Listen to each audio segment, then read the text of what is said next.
In today's show, a winter storm buries half of the U.S., Trump wants his name on $1 billion stadium, and a brand new bridge collapses in China.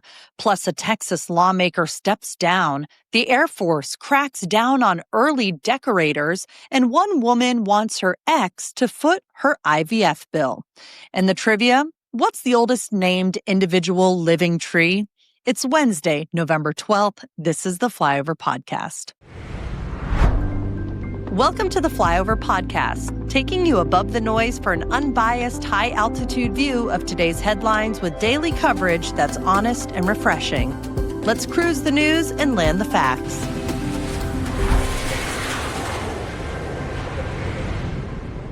Good morning, I'm Ayla Brown. Thanks for making us part of your morning routine. We'll start with the latest on the severe weather sweeping parts of the country, plus everything else you need to know to stay informed today. Let's take off. Let's start with the weather because a massive Arctic blast just gave more than 200 million Americans their first real taste of winter. From the Midwest to the Gulf Coast, it's snow, ice, and brutal wind. Some spots in Indiana, Illinois, Wisconsin, and Michigan saw over a foot of snow, while flurries even reached as far south as Nashville, Myrtle Beach, and yes, parts of the Florida Panhandle. And speaking of Florida, you know it's cold when there's an official falling iguana alert. Those are real. They happen when temperatures drop below 40 degrees and reptiles literally freeze up and drop from trees. The winter weather's already wreaking havoc on travel, with more than 1,000 flights canceled and hundreds more delayed Tuesday morning. And making it worse, there's still an ongoing FAA staffing shortage thanks to the government shutdown.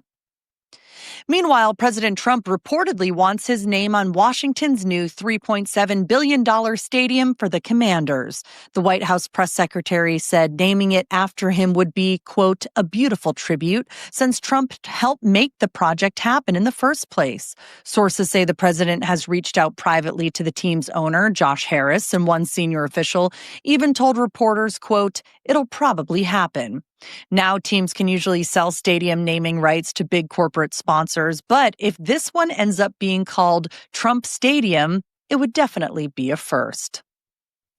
And overseas, some scary scenes out of China. A 2,500-foot bridge in Sichuan province collapsed after a landslide struck the mountainside it was built into. The Hongqi Bridge had just opened earlier this year and was meant to connect China's interior to the Tibetan Plateau. Thankfully, no injuries were reported, but police had shut down traffic a day earlier after spotting cracks in the slope. The next morning, part of the bridge gave way and crashed into the river below. You can see the footage in the show notes below.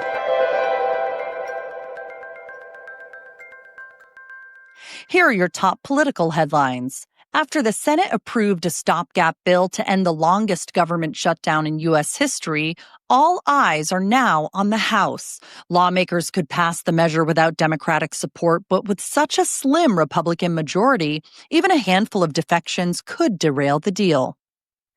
There was unrest near UC Berkeley Monday, just hours before a scheduled Turning Point USA event featuring Christian author Dr. Frank Turek and actor Rob Schneider. The Department of Justice is now investigating possible security lapses and whether Antifa-affiliated agitators were involved in the violence. President Trump has asked the U.S. Supreme Court to overturn a 2023 verdict that found him liable for sexually abusing and defaming writer E. Jean Carroll. He's seeking to have the $5 million judgment thrown out entirely. The Supreme Court extended until Thursday night to block on lower courts' orders requiring the Trump administration to make full SNAP food payments in November. Justice Ketanji Brown Jackson, who originally ordered the block, publicly dissented and voted to resume the payments.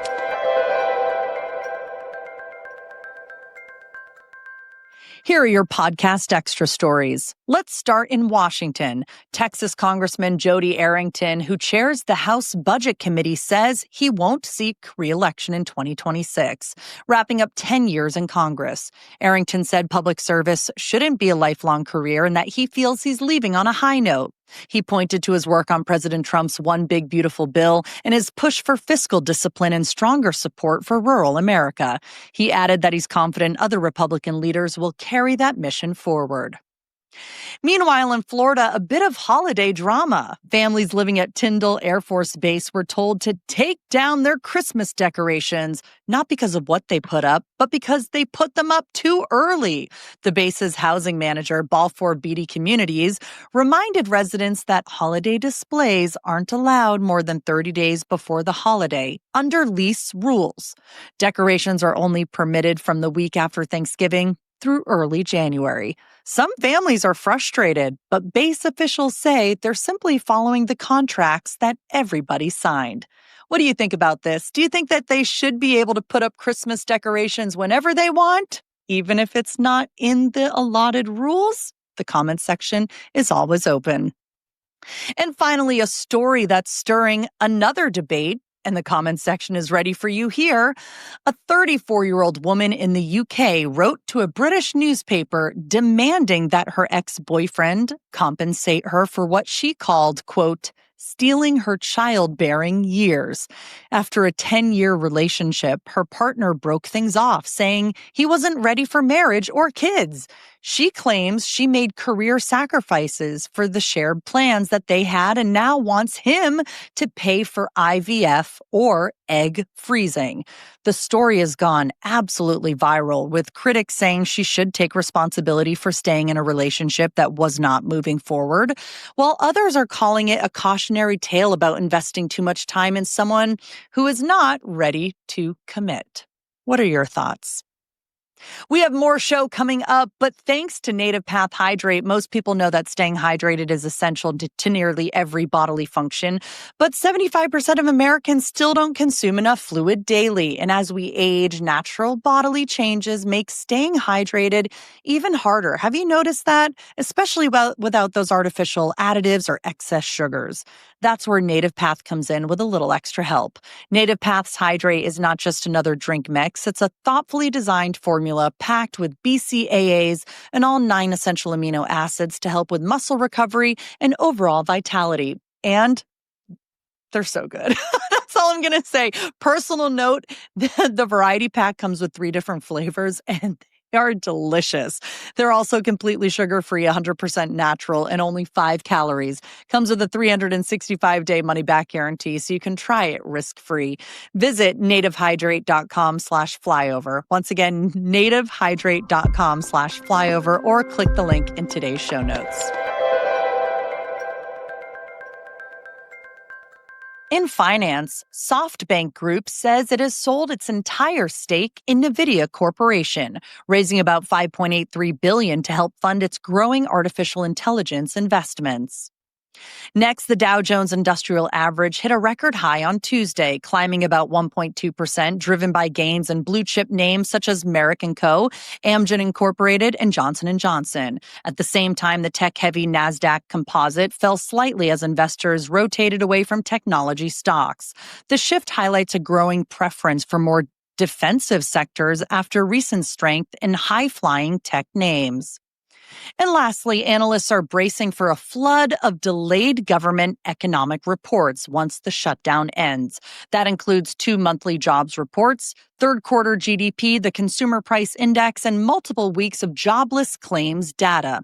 This backlog is creating what many describe as a data vacuum, complicating decisions by investors and policymakers. But here's how the stock market did yesterday. The NASDAQ slipped 0.25%. The S&P 500 managed a modest 0.21% gain. The Dow Jones, as we talked about, led the day, climbing 1.18%. Bitcoin dropped 3.24%, while gold rose 0.57%, trading around $4,135 an ounce. And Edgewise Therapeutics surged 17.51% after naming Michael Nofi as its new CFO. He replaces R. Michael Carruthers, who's retiring after 5 years with the company.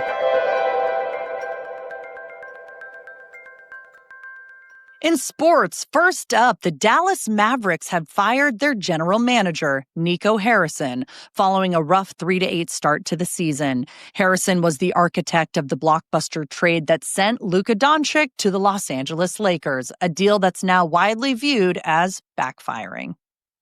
And if you caught yesterday's show, we went over the AP poll in men's basketball. Today, it's all about the women. The latest AP poll shows the top 6 teams unchanged, with UConn holding on at number 1 ahead of South Carolina. Meanwhile, number 7 Baylor and number 8 USC women's basketball made major jumps this week, moving up 9 and 10 spots, respectively. See the full rankings in today's show notes. The NCAA has also agreed to a $303 million antitrust settlement after thousands of college coaches claimed they were blocked from being paid between 1992 and 2023 by rules that labeled them volunteer coaches. The deal covers about 7,700 coaches and is meant to resolve allegations of illegal wage fixing in college athletics. On another front, former LSU Tigers football coach Brian Kelly is suing his former employer for the full, roughly $54 million buyout under his contract. LSU says he hasn't actually been formally fired and is now shifting its rationale, claiming a for-cause termination is underway, which would void much of that payout.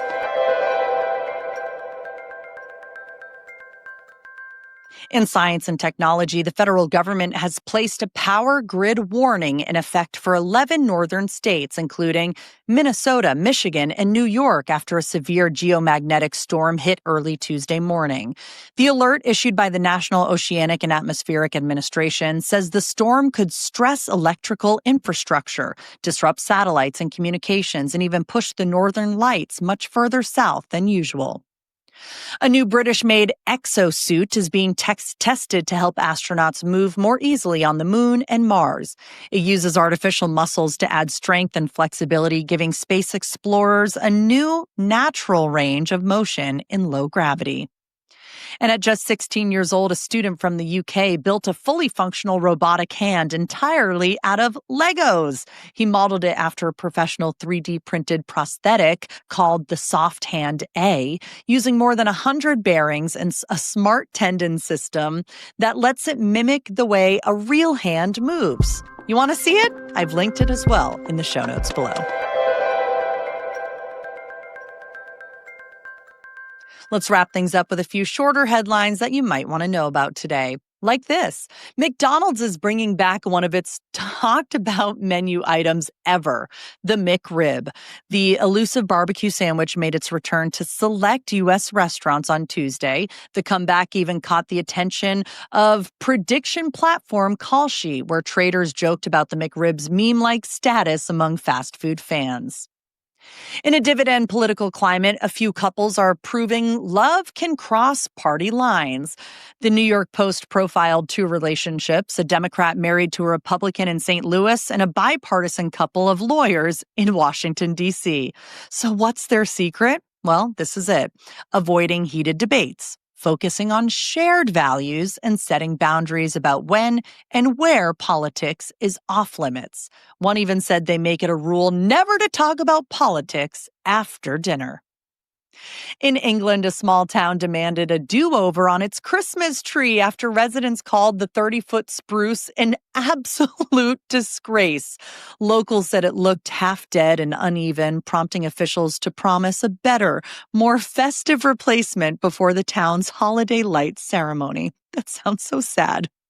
And Coca-Cola is getting festive this season with its first limited edition holiday flavor in 5 years, Holiday Creamy Vanilla. It's available now across the U.S. and Canada in both regular and zero sugar versions, just in time for the holidays.